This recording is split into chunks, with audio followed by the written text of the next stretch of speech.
Mega FM. Siapakah yang menjadi sang juara kita untuk minggu ini? Kita simak sesaat lagi.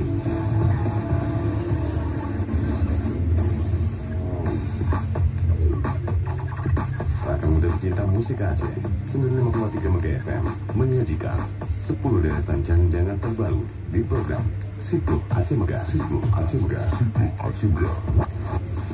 Hadir di setiap Jumat dari kesan 17 sampai 18. Sipuk Aceh Mega, barometer musik Aceh di Provinsi Aceh.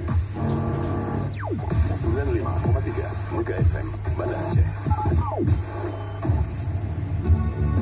Setelah 7 pekan merawani di sebuah Mega, dan untuk minggu ini di edisi ke-663 di tahun yang ke-12 untuk periode 5 Juni 2020, akhirnya saya follow dengan single hitnya Bebatat yang tentunya terinspirasi dari COVID-19 berhasil untuk minggu ini menjadi sang juara kita di sebuah Mega.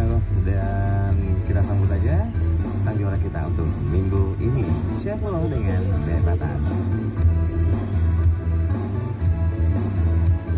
Sang juara minggu ini betungan bebatu bebatati ahanda bijak taha betakati menyatake konlon mantang yang melaat banta boh gampung payah mengubah baja menyonek penyakit patatat mati ate tago jejak tempat COVID-19 menyodikan awak bahat yang kekone bahaya datang.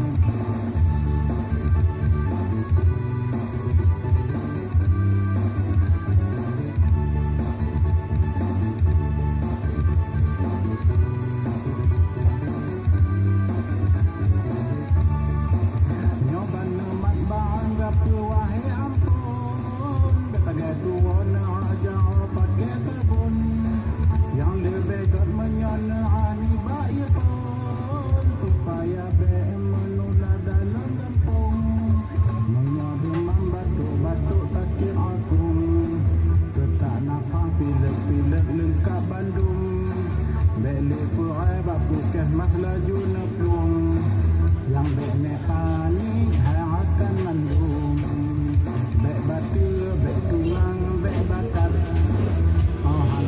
jajak taha betakaat menyatake konban mantang yang menaat bantah boh gampung payah mengubah. Sang juara minggu ini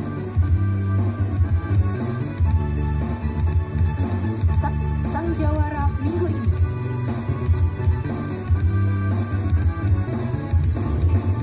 Nyoban nemat banggap wahai tuwana aja pakai tabun yang lebih ged menyana ani bayi pun supaya be menular dalam kampung demam-demam batuk-batuk takir agung tetap napah pilek-pilek lengkap Bandung beli purai bapu kes mah laju neplung yang be nepani hayatan Bandung bek batir, bek tungang, bek batat ahanda bijak taha betakati menyatake konban mantang yang melaat bantah boh gampung payah mengubah baja menyonek penyakit patatat mati jejak tago hati tempat COVID-19 menyodikan awak baat yang kekone bahaya tak bek batu bek. Baik, rekan muda Mega FM, kita sudah hadirkan, dan itu dia yang pasti udah 7 pekan di Sipuk Aceh Mega untuk minggu ini. Di 7 pekan usianya baru berhasil menjadi sang juara kita untuk Sipuk Aceh Mega di edisi untuk minggu ini di 663 ya, di tahun yang ke-12 di periode 5 Juni 2020. Nah, mudah-mudahan aja untuk pekan depan masih tetap bertahan, dan dengan demikian juga rekan muda usaha sudah untuk bersama kita di Sipuk Aceh Mega, dan untuk edisi minggu ini di 663 di tahun yang ke-12 di periode 5 Juni 2020.